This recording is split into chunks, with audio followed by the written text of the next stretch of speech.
Assalamualaikum warahmatullahi wabarakatuh. Alhamdulillah wa syukurillah wa ni'matum min ni'amillah wassalatu wassalamu ala rasulillah ibni abdillah wa ala alihi wa sahbihi wa man tabi'ahum ila yaumil qiyamah. Amma ba'd. Fadilatul muhtaramin, para kiai kami, terutama Syekhuna Syekh Maksum Al-Hajj, walaupun beliau sudah wafat, tapi ilmu beliau masih menyinari hati-hati kami sebagai santri. Dan kepada kiai kami Syekh Imam Suyuti Pondok Ibrahimiyah dan Kiai Mansur, dan tak lupa lagi kepada juga Syekhuna Syekh Imron Ar-Rasyidi sebagai pembina Ruqyah. Oke, mudah-mudahan pertemuan kita lewat online ini banyak berkah dan manfaat yang kita dapat nantinya. Kita akan menindaklanjuti tentang kajian online ya. Karena zaman sekarang offline itu sering tersisihkan dan lebih mengutamakan online. Silakan bagi yang mahabbah tentang ilmu, kita akan membahas tentang udhiyah atau kurban. Dan kitab yang kita pakai yang pertama adalah Durratun Nasihin. Kitab Durratun Nasihin ini, walaupun kebanyakan ada yang mengatakan hadisnya dhaif, tapi dhaif untuk fadhailul a'mal itu ulama ittifaq diperbolehkan. Dan kita juga memakai kitab Iqna sebagai rujukan. Ada pula kitab Tanwirul Qulub, serta kita juga menggunakan kitab Bajuri. Jadi nanti bila ada kawan-kawan ketika kami ngaji ada kesalahan dari segi lughat, terkait dan sebagainya, bisa dikomen dan insya Allah kami akan muhasabah diri dan akan mutolaah lagi.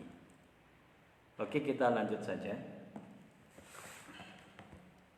Fi fadilatil udhiyah wa bayani takbiratiha, menerangkan tentang fadilah kurban dan penjelasan tentang takbirnya korban. Iqra surat Al-Kautsar, bacalah surat Kautsar. Bismillahirrahmanirrahim. Inna a'tainakal kautsar fasholli li rabbika wanhar inna syani'aka huwal abtar. Jadi banyak YouTuber yang menanyakan, ini waktunya korban, kita harus paham tentang korban. Oh, bagus tuh.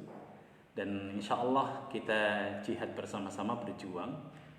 Saya masih teringat dengan perkataan masyayikh, dan itu pun dinukil dari Nabi Muhammad SAW. Man istata'a ayyanfa'a akhahu falyaf'al. Barang siapa yang mampu untuk memberikan manfaat kepada saudaranya, lakukan.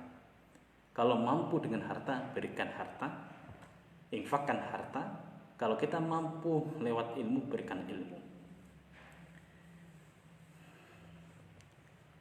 Inna a'tainakal kautsar. Inna sesungguhnya kami, a'tainaka memberikan kepadamu wahai Muhammad al-kautsar, pada kautsar. Ada yang mengatakan kautsar itu adalah al-khairu al-mufarritul al-kathiru minal ilmi wal amal wasyarafi ad-daraini. Makna yang terkandung kautsar itu kebaikan yang sangat-sangat banyak, seperti ilmu, mengamalkan ilmu, dan kemuliaan dunia hatta akhirat.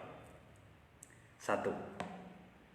Yang kedua, ada yang mengatakan kautsar adalah telaganya Nabi Muhammad SAW, sesuai dengan sabda Nabi Muhammad SAW, annahu nahrun.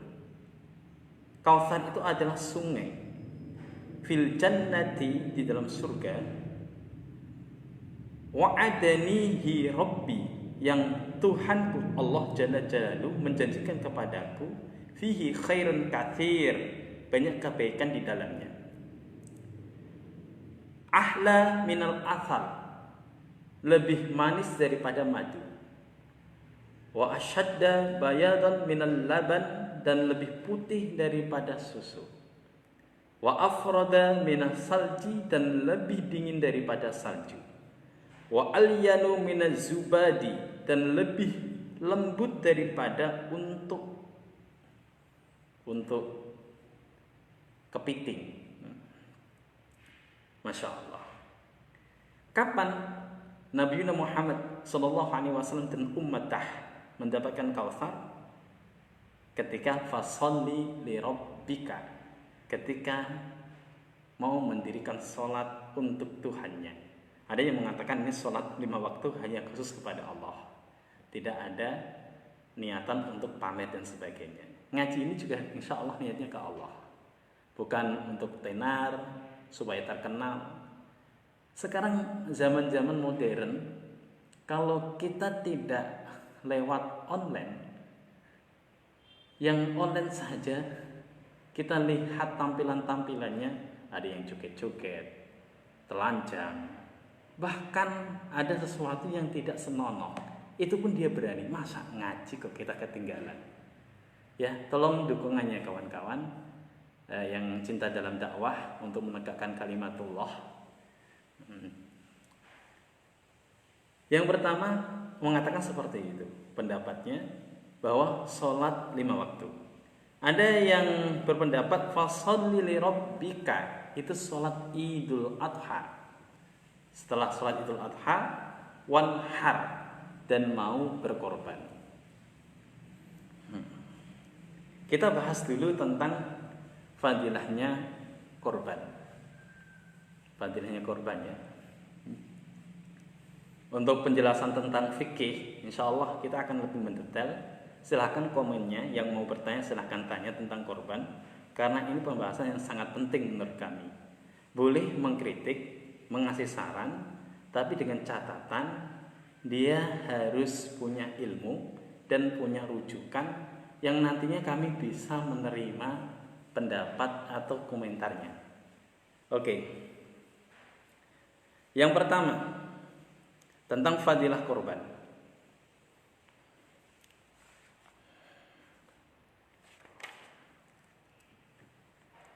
Man kana lahu sa'atun.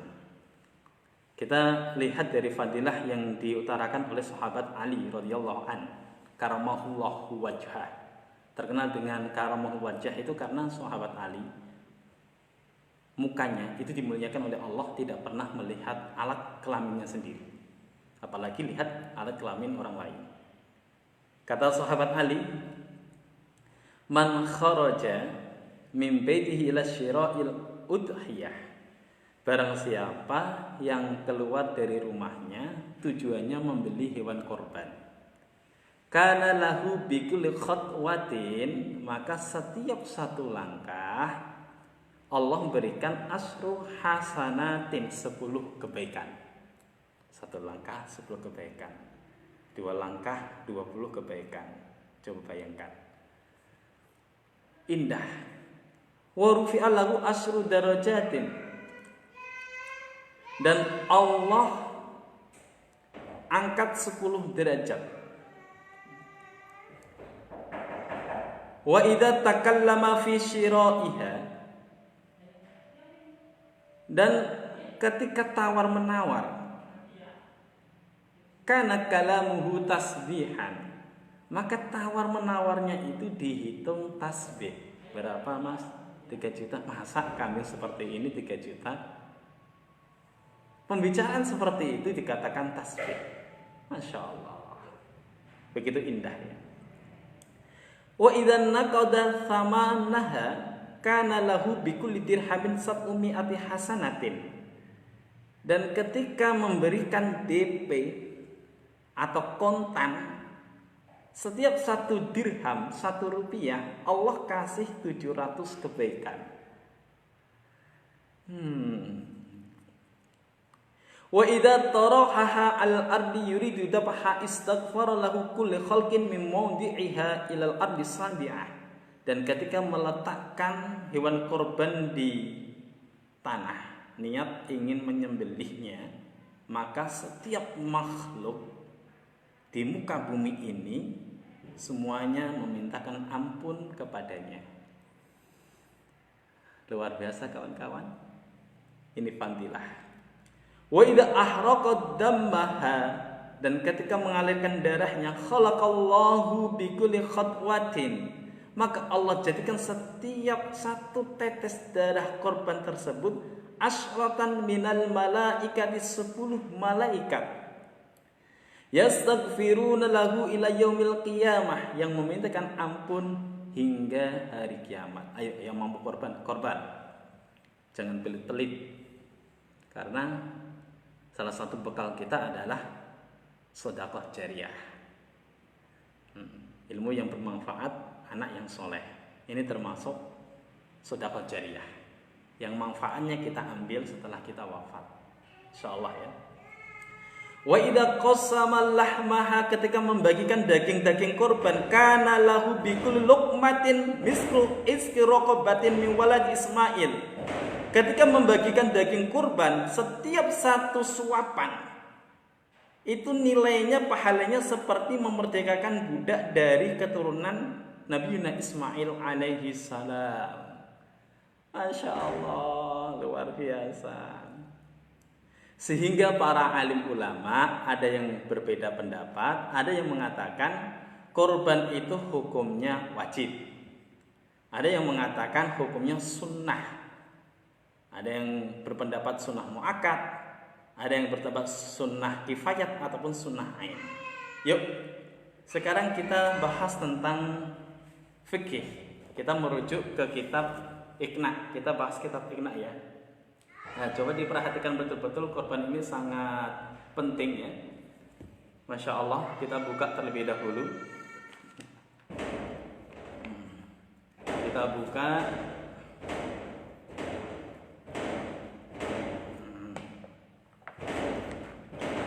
Maaf ada gangguan sedikit. Bisa dibuka halaman 280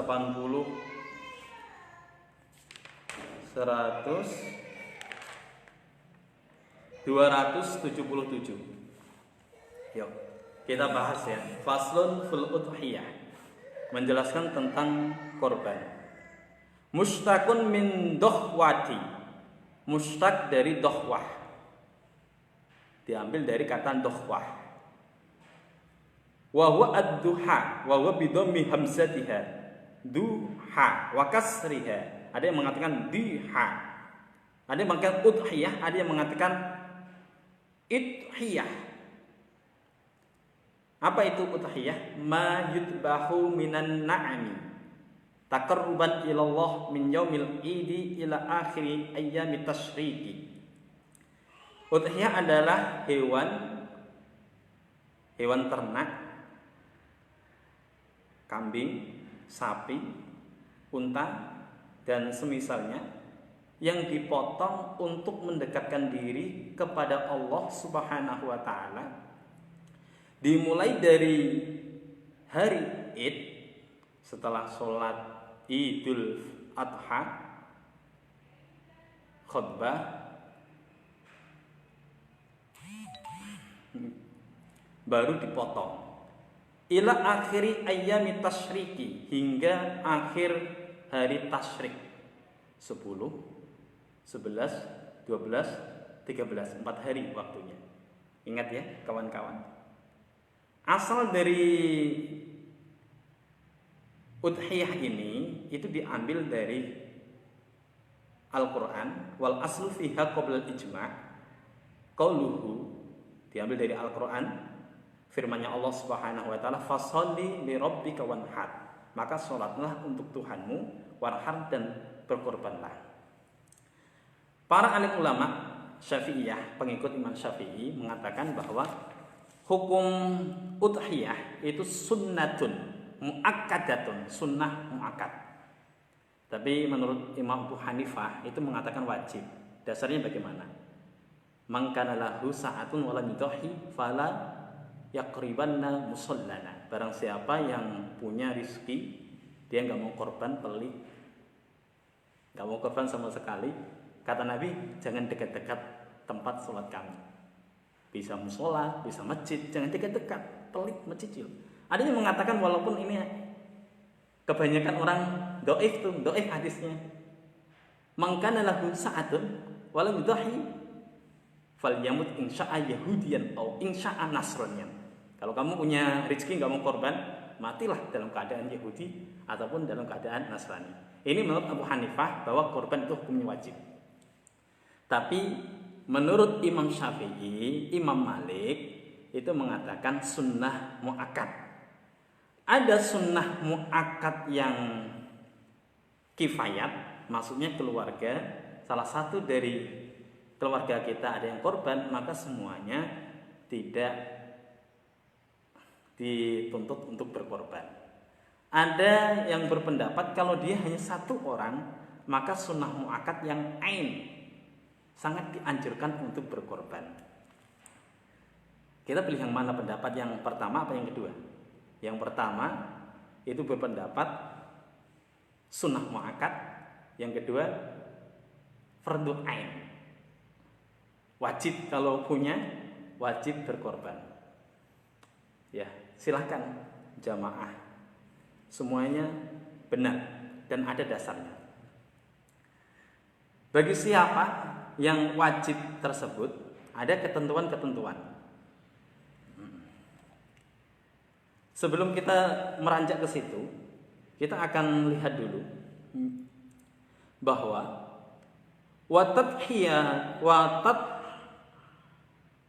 hiyatu afdalu minas shadaqati tatawwu. Kurban itu lebih utama daripada sedekah sunnah. Apalagi waktu-waktu ini mendekati ya. Ini sudah tanggal 11. Tanggal 31 kita sudah memasuki Idul Adha. Ayo siap-siap yang punya.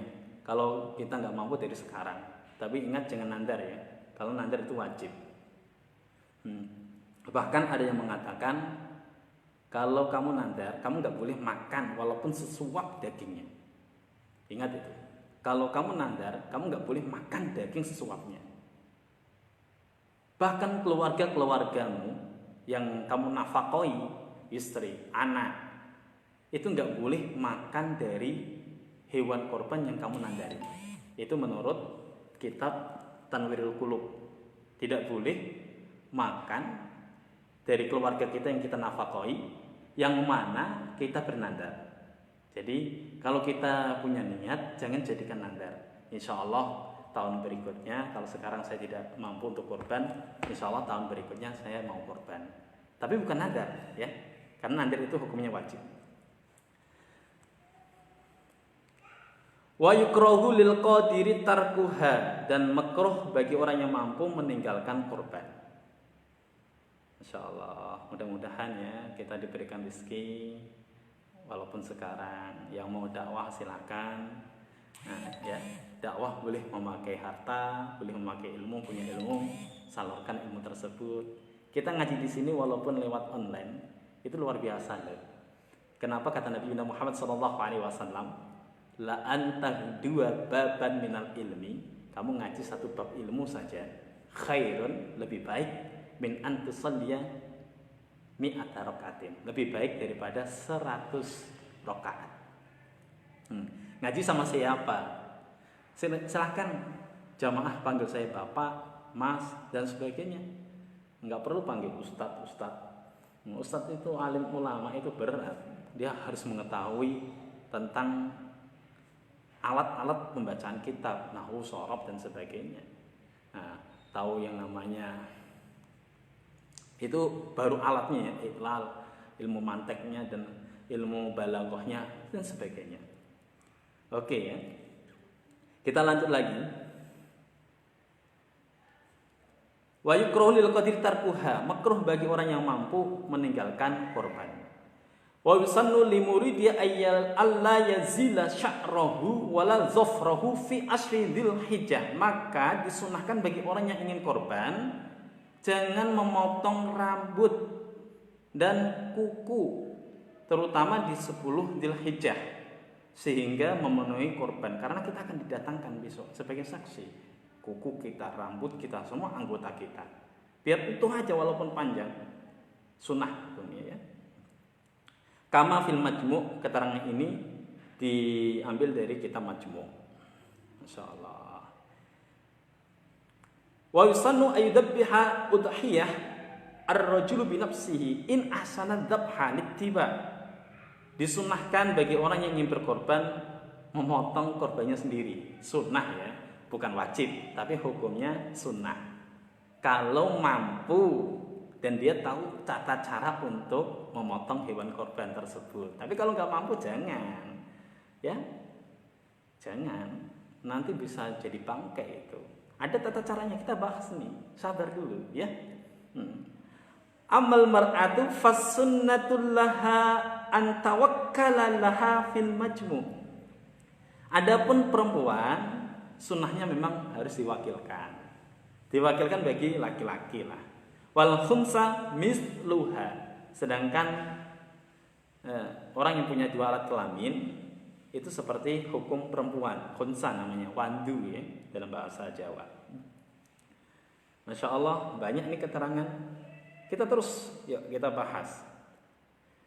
Wa yujzi'u fiha al-jada'u minan dha'ni. Dan boleh cukup korban dengan kambing domba. Kambing domba. Kambing domba, tahu nggak kambing domba? Kambing domba itu adalah kambing yang umur 1 tahun sudah menginjak ke 2 tahun. Kalau 1 tahun 365 misalnya, nanti masuk ke hari 366 itu baru dikorbankan. Itu kalau dokni, kambing domba. Kambing domba. Atau wasaniyu minal ibil, wasaniyu minal ma'zi, atau kambing kacangan. Kambing kacangan wahwa ma'istakmala sinnataini wa ta'ana fi tsalisah, yaitu kambing yang berumur 2 tahun dan sudah meranjak ke tahun ketiga. Atau kalau mampu lagi wasaniyu minal ibil, atau dengan unta. Unta yang berumur ma istakmala khamsa sinina wa ta'ana fi sadisati, yang sudah berumur 6 tahun dan sudah menginjak ke umur 5 tahun menginjak ke 6 tahun. Wasaniyu minal bakor, atau boleh dengan sapi. Ya. Jadi ada urutannya. Kalau mampu ya. Yang pertama, yang paling utama walaupun 1 orang itu unta dulu. Kalau unta, kalau nggak mampu sapi. Kalau nggak sapi, nggak mampu ya kambing. Ya. Itu kalau mampu. Kalau nggak mampu ya nggak apa-apa. Ad-dini yusrun wala usra 'alaik. Agama itu enggak susah. Agama itu mudah. Wa tajzi'u al-badanatu an sab'atin. Wa kada al-baqaratu an sab'atin. Unta boleh digunakan untuk 7 orang. Begitu pula sapi. Iuran 3.500.000, 300.500 dapat sapi. 4 juta atau 5 juta, 5 juta, 5 juta dapat unta. Masya Allah ya. Kalau ditanya 7 orang untuk membeli sapi atau membeli kambing, membeli unta, dengan 1 orang membeli kambing, itu secara hukum lebih utama. Kebanyakan kan bilang, ya lebih utama 7 orang untuk sapi. Sapi itu dagingnya lebih enak daripada kambing. Tapi secara hukum itu lebih utama 1 orang 1 kambing. Saya bacain ya. Dan itu lebih utama ya. Masya Allah. Di sini diterangkan ya.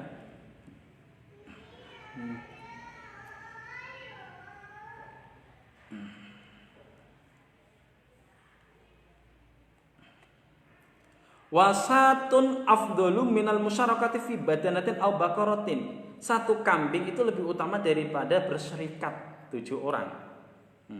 Baik itu sapi maupun unta. Ya, jelas insyaallah ya. Selanjutnya hewan korban yang tidak boleh. Nah, teliti betul ya, ini karena besok kita akan didatangkan. Dan hewan korban itu sebagai tunggangan kita besok menuju surganya Allah Subhanahu wa taala. Niatnya tetap ikhlas karena Allah, mencari ridhanya Allah Subhanahu wa taala. Wa arba'un la tujzi'u fi dohaya.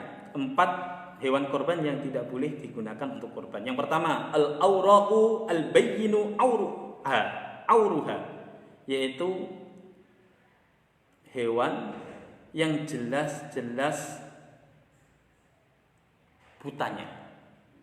Baik buta 1 maupun buta 2. Tapi kalau dia rabun, boleh nggak? Boleh. Malamnya nggak bisa lihat, paginya bisa lihat. Nggak masalah.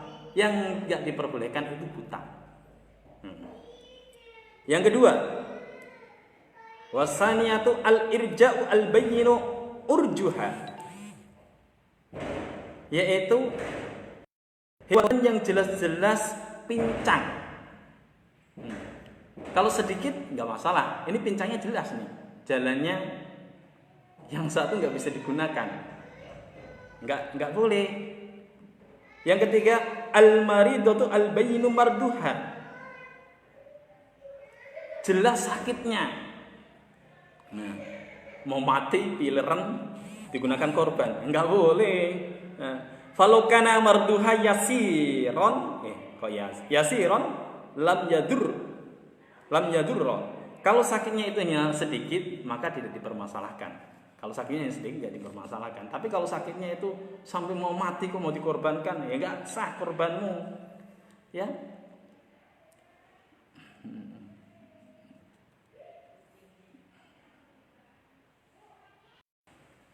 Maaf ya, tadi ada gangguan. Dan gangguan tersebut yang maklum memorinya terbatas. Ya mudah-mudahan ada rezeki bisa beli yang lebih ya, sehingga nantinya kita bisa ngaji secara terstruktur. Kenapa saya bahas tentang udhiyah? Karena sebentar lagi kita mendekati Idul Adha. Walaupun insya Allah ya kita akan istiqomah dari bab awal tentang toharoh sampai bab terakhir. Oke, kita lanjutkan. Yang tidak boleh tadi saya ingatkan, yang tidak boleh digunakan untuk korban buta, yang jelas-jelas butanya, pincang yang kelihatan betul, yang ketiga sakit, yang keempat sekarang al-ajfa'u, terlalu kurus. Mau korban kok hewannya kurus, mau dikasih orang kok kurus. Innalillah ya. Dan ini dikuatkan dengan sabda Nabi Muhammad SAW yang diriwayatkan oleh Imam Tirmidzi wasohahahu, dan mengatakan hadis ini sahih. Annahu sallallahu alaihi wasallam, Rasulullah sallallahu alaihi wasallam bersabda, qala arba'un la tusi'u fil udhohi. 4 hewan yang tidak boleh digunakan untuk korban. Al-awra'u al-bayni auruha, yang kelihatan butanya. Yang pertama, wal maridatu al-bayni maraduha, sakit yang jelas-jelas sakit, mau mati dikorbanin, enggak boleh. Wal irja'u al-bayni urjuha, pincang. Wal ajfa'u alladzi la tunki ma'khudatan minan naqi, yaitu terlalu kurus yang nanti manfaat dagingnya itu enggak ada. Tulang-tulang semuanya. Kan gak etis untuk diri kita. Sekarang kalau hewan tersebut diberi bagaimana? Nah, kalau diberi, alim ulama mengatakan wa yujzi'u al-khusi. Boleh kalau hewan diberi. Atau mungkin wajzu al-maksurul qurani, Dan boleh apa namanya ini? Tanduknya itu pecah, nggak masalah ya. Asalkan tidak terpotong loh. Saya ulang, kalau tanduknya pecah nggak masalah, selama tidak berpengaruh pada dagingnya. Malam yu'ayyib al-lahma, selama tidak berpengaruh pada dagingnya. Tapi kalau sudah terpotong, nggak boleh ya. Juga tidak boleh lagi ada tambahan. Wala yujzi'u maktu'il udhun, telinganya itu terpotong. Dan ini alim ulama mengatakan kalau lebih dari sepertiga mutlak tidak boleh. Tapi kalau kurang dari sepertiga, para alim ulama mengatakan boleh. Misalnya telinganya itu terpotong tapi sedikit aja, gak masalah, asalkan tidak melebihi sepertiga. Selanjutnya, tidak diperbolehkan lagi wala maktu'u ba'didambi, tidak boleh hewan yang ekornya itu terpotong. Ingat terpotong ya, nggak boleh. Sekarang ya silahkan kalau mau komen, mau bertanya, kami beri waktu ya. Walaupun nanti jawabannya di momen terakhir. Ngaji itu harus sabar. Pahami betul-betul ATM ya, amati, cermati. Setelah itu dimodifikasi, dipahami secara mendetail. Insya Allah bermanfaat.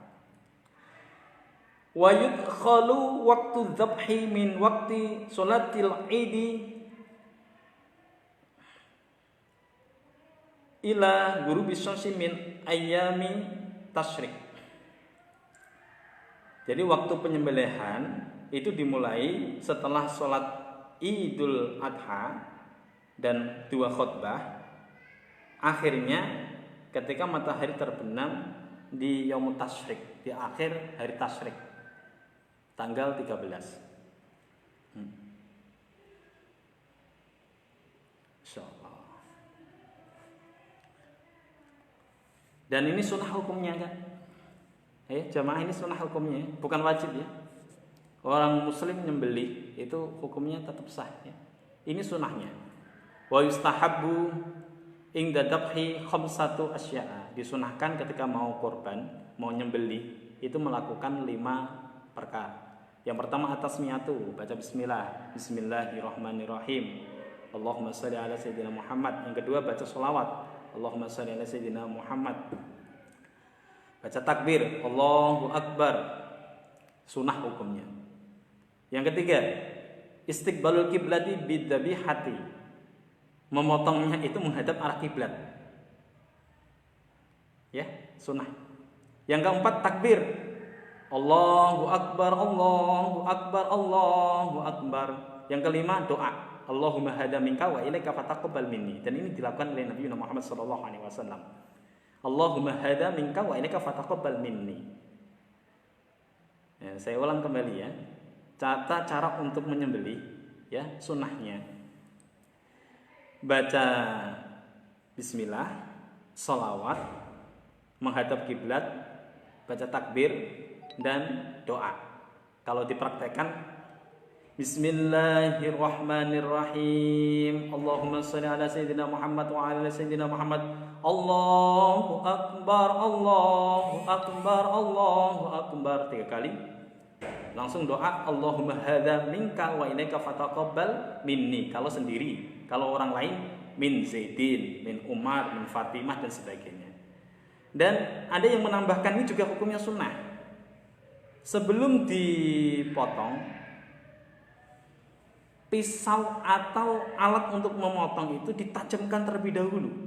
Jangan sampai nanti pisau-pisau yang karatan, yang nggak tajam dipotong nanti jadi bangkai itu. Hati-hati ya, penjagal, orang yang motong itu tanggungnya besar. Jangan diabaikan. Kalau punya sedikit ya kasih kepada penjagal. 200.000 kah, 300.000 kah? Itu mainnya nanti kalau dia yang memotong tidak memenuhi syarat, bangkai dan dia wajib untuk menggantinya. Ya. Terus tadi sudah kami jelaskan di awal ya, bahwa ketika niatnya itu nazar, maka tidak boleh sama sekali untuk memakan hewan tersebut, walaupun keluarganya ya. Tapi saya pernah dengar Syekhuna Syekh Maksum, Allahumma firlahu, beliau guru kami di Pondok Al-Bahroniyah, beliau sangat berjasa. Masyaikh kami itu banyak insyaallah. Salah satunya Yi Mustafa, beliau ya juga favorit kami. Banyak pokoknya di situ, masya Allah. Beliau mengatakan Syekhuna Maksum bahwa kalau yang nazar itu nggak boleh makan dagingnya, tapi kalau keluarganya boleh. Tapi itu menurut beliau pasti punya dasar. Tapi kalau yang kami baca, keluarganya yang berhak untuk dinafkahi itu tidak boleh makan hewan yang dinandarin. Ya. Oke ya. Oke, kita lanjut. Kalau sunnah ya silahkan. Bahkan boleh mengambil sepertiga. Boleh ya, bukan katakan sunnah ya. Boleh mengambil sepertiga. Sunnahnya kalau mau korban ya hanya 1 suap atau 2 suapan atau 3 suapan sebagai tabarukan, sebagai mengambil berkahnya. Jangan nanti diambil seperti dagingnya semuanya. Ya kasihan yang mau dibagiin fakir miskinnya dapat tulang sama kulitnya. Ya, ingat ya. Jadi yang korban jangan mentang-mentang korban nanti minta, ini kan hukum, saya dapat sepertiga. Enggak, itu boleh. Tapi sunnahnya itu hanya 1 suapan, 2 suapan atau 3 suapan. Jelas ya insyaallah ya. Oke, kita lanjut. Wala yubi'u minal udhiyah syai'an. Tidak boleh menjual daging korban walaupun itu sedikit, secuil, 1 pulukan. Ya, enggak boleh. Haram hukumnya. Tapi kalau dimanfaatkan misalnya kulitnya digunakan untuk sepatu, baju dan sebagainya, maka hukumnya bagaimana? Boleh, enggak masalah. Asalkan jangan dijual ya. Saya ulang, asalkan jangan dijual. Saya bacain dasarnya nih. Ini dasarnya kuat nih. Li'annaha mana nanti? Wa kama yajuzu lahu al-intifa'u biha ka'a yaj'ala dalwan aw na'lan aw khawfan. Ya. Walahu ayang tafa'a bi jildin udhiyatil tatawwu'i. Maka orang yang berkorban itu boleh memanfaatkan tulangnya, tulang korban tersebut yang sunnah ya. Yang sunnah bukan yang wajib ya. Itu bisa digunakan untuk mungkin sebagai tembok. Tahu tembok ya? Tembok itu yang buat untuk ngangkut air tuh. Atau digunakan onaklan, sandal, alkofan, atau digunakan untuk sebagai sepatu. Tak masalah. Tapi ingat jangan dijual. Ini hadisnya man ba'a jilda udhiyatihi fala udhiyatalah. Barang siapa yang menjual kulit korban, hanya kulit ya, maka tidak ada korban baginya. Maksudnya korbannya itu gagal. Wala yajiu ita'uhu ujratan lil jaza, dan tidak boleh memberikan upah bagi orang yang memotong dengan daging korban atau kulit korban tersebut. Oh, kamu yang memotong saya kasih inilah sebagai upah dagingnya sekian, tidak boleh ya. Saya ulang lagi, nggak boleh digunakan untuk upah, tidak boleh untuk dijual. Selanjutnya, dan diberikan kepada siapa? Wa yut'imu al-fuqara wal masakin, dan diberikan kepada fakir miskin, tetangga, kerabat. Kalau di sini memang fakir miskin, ada pendapat lain. Yang penting di situ masih kaitannya dengan yang berkorban, seperti keluarga, tetangga dan sebagainya, boleh-boleh aja dikasih hewan korban. Masya Allah ya. Wa yusharatu fil lahmi ayyakuna ni'an litasarrafa fih ma ya'khudhu bima sya'a min bai'in wa ghairi. Disyaratkan untuk membaginya itu dalam keadaan mentah, jangan matang.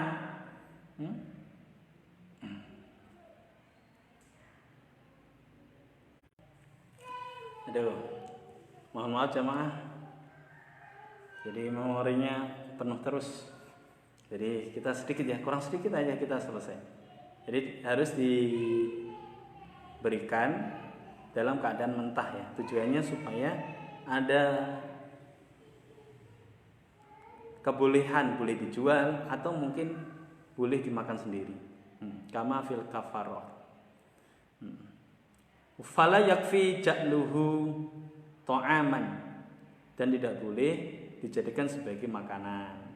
Diundang fakir miskin, setelah itu kita makan bersama-sama. Enggak, korban itu namanya. Sekarang permasalahan gini. Kalau kita korban ya. Setelah itu ada anak. Maka status anak tersebut itu halal dimakan atau haram? Dilihat dulu ya. Kalau kita potong bismillahi Allahu akbar, potong selesai, keluar anaknya dalam keadaan mati, maka anak hewan tersebut itu halal. Tapi kalau masih hidup, kalau ingin mengkonsumsinya harus dipotong ya juga menurut syar'i. Baca bismillah. Oke. Ada yang mau ditanyakan? Silahkan lewat. Kalau nggak ada, cukup sekian, kelihatannya udah cukup ya. Bahwa korban itu sangatlah penting ya. Kalau punya rezeki silahkan berkorban. Bisa di masjidnya masing-masing, di musholanya, atau mungkin di pondok pesantren. Asalkan itu memenuhi standar. Standarnya apa? Man istata'a, yang mampu, Islam mampu, dan jangan dipaksain. Orang terpaksa itu nggak enak. Kalau kita nggak mampu, yang jangan dimampu-mampuin. Kalau punya iktikad atau keyakinan besok mampu korban, ya korban. Kalau mampunya nyicil-nyicil, ya nyicil-nyicil. Silahkan. Oke, itu aja dari kami. Kalau ada kesalahan, tolong di WA-kan sebagai perbaikan. Dan bila ada benarnya dari Allah Subhanahu wa taala, insyaallah kita akan terus berdakwah istiqomah pagi-pagi ya. Bisa jadi jam 7 sampai jam 8, bisa jadi nanti setengah 7 sampai jam 8. Kalau mau ngaji silahkan ngaji ya. Karena di sini niatnya adalah li'i'la'i kalimatillah. Kalau harta kita infakkan mungkin habis. Tapi kalau ilmu kita infakkan, itu akan bertambah. Terima kasih untuk semuanya yang senang dengan dakwah, yang kami cintai dan cinta kepada kami. Mudah-mudahan bisa terus ya. Mohon maaf nanti kalau tersendat-sendat dalam penyampaian karena terpotong memori yang kurang banyak. Ya, ini jalan dakwah. Kalau memang kawan-kawan punya inisiatif, silahkan untuk memberikan pendapatnya. Sekian, wabillahi taufik wal hidayah wal afa minkum. Wassalamualaikum warahmatullahi wabarakatuh.